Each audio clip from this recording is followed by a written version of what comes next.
जय हिंद मेरे प्यारे दोस्तों, हमारे इस चैनल एक्सटेम में आपका स्वागत है। Union public service commission UPSC के द्वारा 18 सितंबर 2024 को आपके लिए क्या किया गया है, ईएससी के लिए इंजीनियरिंग सर्विस एग्जामिनेशन के लिए 232 पोस्टों के लिए यहाँ पर नोटिफिकेशन अपडेट कर दिया गया है। देख लेंगे पूरा इन्फॉर्मेशन। आपके फॉर्म फिल करने के लिए क्या इंपॉर्टेंट इन्फॉर्मेशन इसके अंतर्गत पर निकल के आता है, सॉलिड रूप से इस वीडियो के अंतर्गत पर हम डिस्कस करने की कोशिश करेंगे।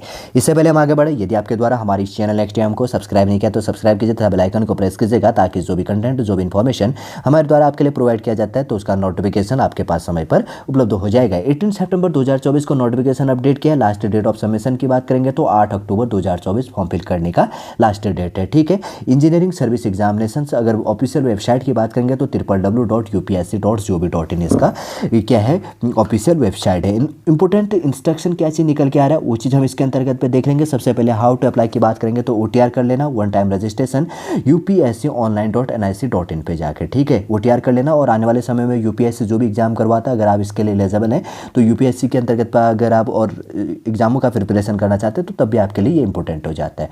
ठीक है, OTR और सावधानी पूर्वक कीजिएगा, मोबाइल नंबर, जीमेल एक्सेट्रा जो भी वहाँ पर पूछा जाता है। और उसके बाद में बात करेंगे तो मेल एंड फीमेल कैंडिडेट और ट्रांसजेंडर इसके लिए तीनों इसके लिए क्या है, एलिजिबल है। ठीक है, हाउ टू अप्लाई कहा गया, सबसे पहले OTR होना है और उसके बाद में कहा गया है यहाँ पे इंपॉर्टेंट चीज़ों को मैं लिख के वो चलूँगा। ठीक है, नेगेटिव मार्किंग इसके अंतर्गत पर होता है। और उसके बाद की बात करेंगे तो मोबाइल फ़ोन जो इसके अंतर्गत पे नॉन परमिटेड है, आने वाले समय में पेश के लिए जब आप एग्जाम होंगे तो उस टाइम पर आपको परमिशन नहीं होगा। ठीक है, जैसे यहाँ पर वैकेंसी की बात करेंगे तो वैकेंसी का जो क्रम अपडेट किया गया है यहाँ पर किसके लिए है, सिविल इंजीनियरिंग के लिए। हाईलाइट कर देता हूँ मैं, सबसे पहले सिविल इंजीनियरिंग है, मैकेनिकल इंजीनियरिंग के लिए और इलेक्ट्रिकल इंजीनियरिंग के लिए, electronics and telecommunication engineering, 4 category के लिए, 4 कैटेगरी के लिए वैकेंसी यहाँ पर अपडेट किया गया है। 232 पोस्ट देखिए यहाँ पर लिखा गया है। ठीक है, ये चीज़ भी ध्यान में रखना। और उसके बाद में 12 पोस्ट है इसके अंतर्गत पे benchmark for the persons with benchmark disability PWD वेस के अंतर्गत के लिए इंक्लूड भी इसमें किया गया है। ठीक है, और द हार्ड एंड हेयरिंग के लिए 5 पोस्ट हैं इसके अंतर्गत पे इंक्लूड है, ये चीज़ ध्यान रखना थोड़ा सा। और उसके बाद में आगे चलते हैं, इंपॉर्टेंट क्या चीज़ है वही कहा गया। देखिए, जैसे सिविल इंजीनियरिंग के लिए कैटेगरी वाइज इसके अंतर्गत पे वैकेंसी का पूरा दिया गया है। जो है सेंट्रल इंजीनियरिंग सर्विस के लिए किस किस के लिए है, सेंट्रल इंजीनियरिंग से जो सर्विस है रोड ग्रुप ABS के अंतर्गत पे सिविल इंजीनियरिंग पोस्ट के लिए, सर्वे ऑफ इंडियन ग्रुप के लिए एक्सेट्रा जो भी यहाँ पर दिया गया। तो अगर आपका जो भी बैकग्राउंड है इसके अंतर्गत पे इंजीनियरिंग होना चाहिए, आप ग्रेजुएशन होने चाहिए सिविल इंजीनियरिंग से, अगर आपका सिविल का बेस है तो इसके अंतर्गत पे सारी कैटेगरी दी है। उसके बाद में मैकेनिकल इंजीनियरिंग के लिए यहाँ पर ग्रुप A और B के लिए पोस्ट दी है, केवल सिविल के लिए A ग्रुप के अंतर्गत के लिए वैकेंसी है। ठीक है, और मैकेनिकल इंजीनियरिंग के लिए ग्रुप A ग्रुप B के लिए है Indian defence service of engineering, जैसे यहाँ पर कैटेगरी ये दिया गया, इसके अंतर्गत पर वैकेंसी है। इसके अंतर्गत पर लगभग कितनी 7 ग्रुपों के अंतर्गत पे, जैसे यहाँ पे दिया गया है इंडियन स्किल्स डेवलपमेंट सर्विस के लिए, इसके लिए वैकेंसी है। ठीक, और बहुत सारी हैं, आप देख लीजिएगा जो भी इसके अंतर्गत पे। और उसके बाद में 3rd नंबर है यहाँ पे इलेक्ट्रॉनिक्स इंजीनियरिंग के लिए, ग्रुप A और ग्रुप B के लिए है। जैसे यहाँ पर कहा गया है कि Indian defence service of engineering, वही अलग अलग कैटेगरी है, लगभग यहाँ पर क्या है 8 कैटेगरियों के लिए वैकेंसी अपडेट किया गया। उसके बाद में 4th नंबर का है इलेक्ट्रॉनिक्स एंड टेलीकम्युनिकेशन इंजीनियरिंग के लिए, जो यहाँ पर वैकेंसी है ग्रुप A और B सर्विस पोस्ट के लिए। यहाँ पर क्या है इंडियन टेलीकम्युनिकेशन सर्विस A के लिए, और एटसेट्रा है सेंट्रल जो भी है इसके अंतर्गत power electronics service grade A के लिए, एटसेट्रा बहुत सारी कैटेगरियाँ यहाँ पर दी गई हैं। लगभग 8-9 कैटेगरियों के अंतर्गत के लिए यहाँ क्या किया गया, वैकेंसी अपडेट किया गया। देखिए प्रीलिम्स का, उसके बाद में इन्होंने प्रीलिम्स और मेंस के लिए दोनों एग्जाम सेंटर दिए गए। यूपीएससी का आपका स्टेट का नियरेस्ट जो भी स्टेट है उसके अंतर्गत पे जो भी सिटी है नियरेस्ट सिटी, तो आप देख लीजिएगा आपका प्रीलिम्स का एग्जाम होगा। उसके बाद में मेंस के कुछ इंपॉर्टेंट ही एग्जाम सेंटर होते हैं। मेंस एग्जाम जो इसके अंतर्गत पे होगा, आपका स्टेट जो भी है या जहाँ पर आप अभी स्टडी कर रहे हैं तो उसके अंतर्गत पे जो आपका नियरेस्ट होगा तो आप मेंस के लिए प्रीलिम्स और मेंस के लिए दोनों के लिए एग्जाम सेंटर फिल करेंगे। ठीक है, वही है सिटीजनशिप के लिए, citizen of India, subject of Nepal, subject of Bhutan, तिब्बती refugee who came over to India become the 1 January 1962 with the intention of permanently settling in India, वही इसके लिए एलिजिबल है। ई पॉइंट है persons of India origins who has migrate from Pakistan, Burma, Sri Lanka और eastern Africa country of Kenya, Uganda, the United Republic of Tanzania, Zambia, Malawi, Zaire and Ethiopians of from Vietnam से with the intention of permanently settle in India, वही इसके लिए eligible होगा। ठीक है, age limit की बात करेंगे तो जैसे यहाँ पर क्या कहा गया, मिनिमम एज लिमिट 21 होना चाहिए और मैक्सिमम क्या होनी चाहिए 30 ईयर्स होना चाहिए। आपका डेट ऑफ बर्थ 1 जनवरी 2025 के बेस से लिया जाएगा, मिनिमम 21 मैक्सिमम 30। आपका डेट ऑफ बर्थ 2 जनवरी 1995 से लेकर 1 जनवरी 2004 के बीच में आपका डेट ऑफ बर्थ होना चाहिए। ठीक है, ये भी आपने देख लिया होगा।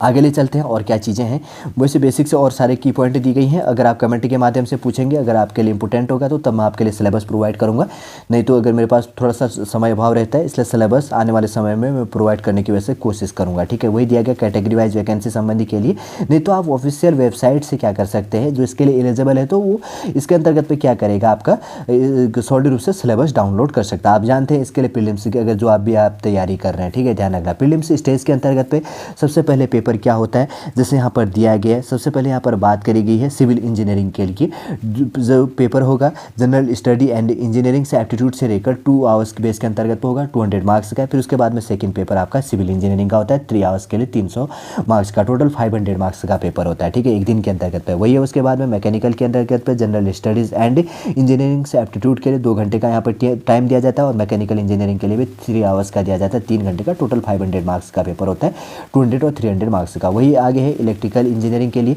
जनरल स्टडीज़ एंड इंजीनियरिंग से एप्टीट्यूड के लिए भी 2 आवर्स का, और इलेक्ट्रिकल इंजीनियरिंग के लिए 3 आवर्स का यहाँ पर टाइमिंग दिया जाता है। उसके बाद में आगे है और इलेक्ट्रॉनिक्स एंड टेलीकम्युनिकेशन से इंजीनियरिंग के लिए सबसे पहले पेपर है जनरल स्टडी एंड इंजीनियरिंग से एप्टीट्यूड, और सेकंड है इलेक्ट्रॉनिक्स एंड टेलीकम्युनिकेशन से इंजीनियरिंग के लिए वही है 2 आवर्स और 3 आवर्स का, और उसके बाद में 200 मार्क्स और 300 मार्क्स का आपका पेपर होगा। ठीक है, उसके बाद में स्टेज सेकंड के अंतर्गत जो आपका पेपर होना है सिविल इंजीनियरिंग के लिए आपका जो आपका पेपर होगा खुद का सिविल इंजीनियरिंग के लिए सबसे पहले अपना सिविल इंजीनियरिंग पेपर फर्स्ट और सिविल इंजीनियरिंग पेपर सेकंड होगा। 3 घंटे का टाइम दिया जाएगा पर पेपर के लिए, 3 आवर्स का, 300 का पर पेपर होगा। ठीक है, उसके बाद में मैकेनिकल इंजीनियरिंग के लिए भी आपका मेन सी का मैकेनिकल इंजीनियरिंग पेपर फर्स्ट और सेकंड होगा। फर्स्ट भी 3 घंटे का टाइम, सेकंड भी 3 आवर्स का, टोटल 300 मार्क्स के पेपर होंगे।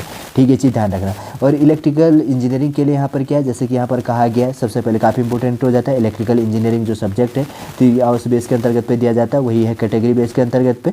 और उसके बाद में है इलेक्ट्रॉनिक्स एंड टेलीकम्युनिकेशन से इंजीनियरिंग के लिए, ठीक, वो कहा गया इलेक्ट्रिकल से इंजीनियरिंग के लिए 3 आवर्स है, और उसके बाद में और उसके बाद में यहाँ पर पेपर इंक्लूड किया गया है इलेक्ट्रिकल इंजीनियरिंग। ठीक है, थोड़ा सा यहाँ पर टाइपिंग मिस्टेक हुआ इनका सा PDF मोड पे, तो दोनों जो इलेक्ट्रिकल इंजीनियरिंग पेपर फर्स्ट और पेपर सेकंड होना है 3 आवर्स बेस के अंतर्गत होना है। फिर उसके बाद में बात करेंगे तो इलेक्ट्रॉनिक्स एंड टेलीकम्युनिकेशन से इंजीनियरिंग। ठीक है, थोड़ा सा यहाँ पर ध्यान देना, ये टाइपिंग मिस्टेक हुआ है। इलेक्ट्रॉनिक्स एंड टेलीकम्युनिकेशन से इंजीनियरिंग पेपर फर्स्ट 3 आवर्स का, सेकंड भी इलेक्ट्रॉनिक्स एंड टेलीकम्युनिकेशन से इंजीनियरिंग जो पेपर है सेकंड पेपर भी 3 आवर्स का, और इसके अंतर्गत पर टोटल क्या है जो पेपर इंक्लूड की गई है तो टोटल दिया गया। ठीक है, यहाँ पर 300 मार्क्स का पेपर होगा। थोड़ा सा यहाँ पर टाइपिंग भी और मिस्टेक हो चुका है, ठीक, ध्यान रखना थोड़ा सा यहाँ पर जो चीज़ें होती हैं।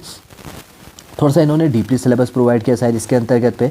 स्टेज थर्ड के अंतर्गत पे जो आपका बात करेंगे तो पर्सनालिटी टेस्ट जो इंटरव्यू बेस के अंतर्गत पे होना है तो 200 मार्क्स का यहाँ पर होगा। डीपली सिलेबस शायद नीचे आपके लिए प्रोवाइड किया है यहाँ पर ही। आपका जो भी सब्जेक्ट है आप देख लीजिएगा। वैसे तो इंपॉर्टेंट रूप से अगर बात करेंगे तो मैं आने वाले वीडियो के अंतर्गत पर आपके लिए शॉर्ट में सिलेबस यहाँ पर प्रोवाइड करने की कोशिश करूँगा। ठीक है, आपके जानने के लिए जो इंपॉर्टेंट की पॉइंट होंगी। वैसे तो देखिए सॉलिड रूप से यूनियन पब्लिक सर्विस कमीशन के लिए 230 सेकंड के लिए जो यहाँ पर ESE इंजीनियरिंग सर्विस एग्जामिनेशन के लिए जो नोटिफिकेशन अपडेट किया था, जो भी आपके फॉर्म फिल करने के लिए इंपॉर्टेंट इन्फॉर्मेशन था, सॉलिड रूप से इस वीडियो के अंतर्गत पर आपके लिए प्रोवाइड करने की कोशिश की गई है। उम्मीद करूँगा दोस्तों सॉलिड पूरा इन्फॉर्मेशन आपको समझ में आ गया होगा। यदि आज का वीडियो आपको अच्छा लगे तो लाइक कीजिएगा, कमेंट कीजिए और हमारी चैनल नेक्स्ट टाइम को सब्सक्राइब कीजिए।